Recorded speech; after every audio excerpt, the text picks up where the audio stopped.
Good morning, everybody. It's Monday, June 14th. Just going to quickly run through the morning gold and SP index charts here. Right now, we're seeing gold. It's trading at just a small support level here. If that level is broken, we're going to see probably a drop down to the 1220, 1222 area. Other than that, that's all that kick overlay chart's showing us. If we look at the daily chart of gold, this is the cup and handle pattern that I've been mentioning.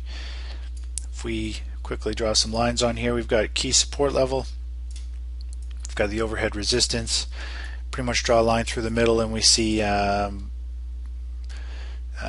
we're seeing here is gold's just trading in the upper kind of quadrant of this whole channel. It is trying to squeeze itself up, but if it does break this level, we're going to most likely see we could see another test of the 1215 area, or we could see it pull down quite a bit steeper and continue to build this handle. So I'm not a big fan of just buying gold up here in the upper kind of quadrant, because if it is doing it's riding right on a trend line here. If that trend line's broken, gold will probably have a quick snap and sell off. So that's what I'm looking there. As for the quick cycles down below, we've got the short-term cycle heading down. It's got 3 more days to go down, which could put some pressure and on gold and break this little trend line. If we zoom in on the 60-minute chart, you can see it actually has a possible head and shoulders pattern. Kind of got a shoulder, head, forming a shoulder here. There's lots of room to come down and test this support trend line around the 1205 area, which will also act as a pretty good support pivot point here. We've got the short-term cycles heading down on the hourly chart, which only a couple more hours and it'll start going up. But the longer term, it's hard to see this blue line. The longer term cycle here is just about to roll over, which will happen today. And longer term cycles kind of are a little stronger than the short term, and that could put some pressure on gold.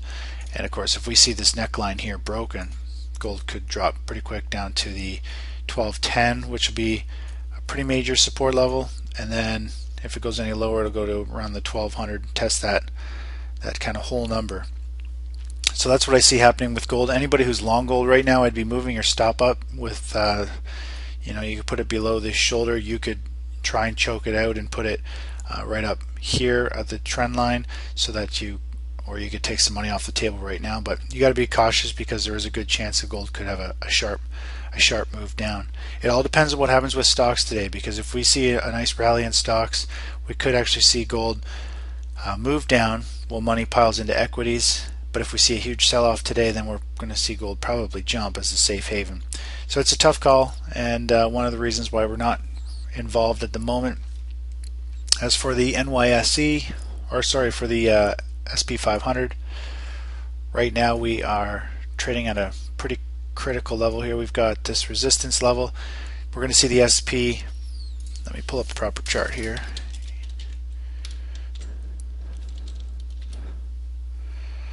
Okay, so this morning we're going to see the SP gap higher, and where we're trading right now is we're about to test a pretty key resistance level.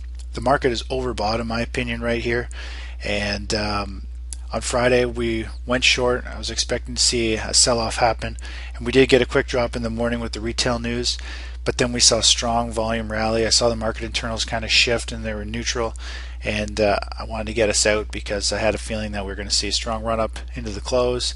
And if we had a strong run up into the close, it means we're going to probably get a gap higher on Monday with follow through buying. So I didn't want us to hold on to that, because it looked pretty clear that the market was strengthening into the morning, and then you get this kind of double run up, and there's no point in holding on to something when you're short if you think it's really going to go higher. So that's why I bailed us out real quick. It was much faster trade than I anticipated, but it's all about protecting your capital, and I wanted to get us out. And anyways, right now we're coming up to resistance level.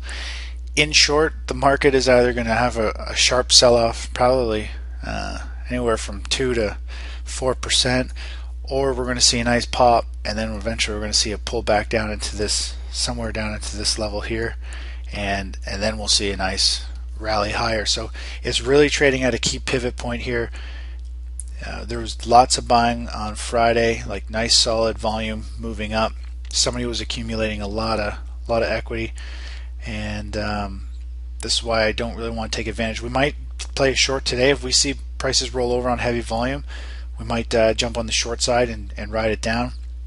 If we get a breakout to the upside, I'm not a fan of breaking the breakout to the upside, simply because we're still in a downtrend. A lot of times you'll actually just break the high a little bit and then eventually it'll sell off, and it's more like a shakeout.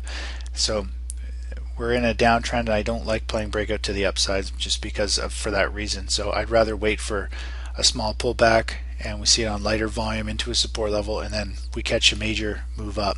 So that's what I see there. As for the market internals, we've got put call ratios over 1, indicating the market, everybody's very bearish on the market, and it's probably going to go higher. So that one's bullish. Market internals for the NYSE advanced decline line, it's neutral. It's between the extreme lines, so it doesn't really say a whole lot of anything.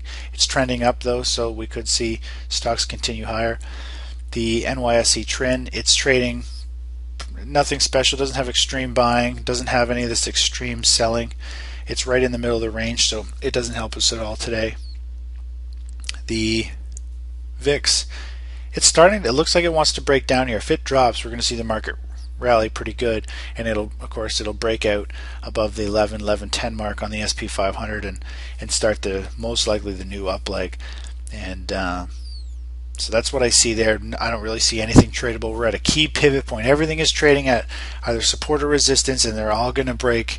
They're all going to move in one way pretty quick, and I don't want to get quite involved until there is a move. So that's what I see there. As for the US dollar, we've got this is the 60-minute chart. We had several days where gold traded sideways, forming this nice pennant, had a breakout to the upside. Now it's drifted back down, is right into the middle of a support level.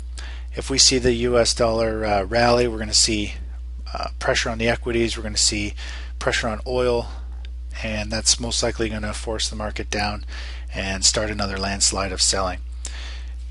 And the last chart here is the NYSE itself. I follow this index pretty closely. A lot of times we'll see the NYSE, for example, come up and almost break these highs. Meanwhile, we'll see the NASDAQ, the Russell 2000, the SP 500. It'll break those highs and it'll suck everybody in. But if we look at the NYSE and it hasn't broken yet, it could make for a good shorting opportunity, because the other markets have moved up, sucked everybody in thinking it's a bull market.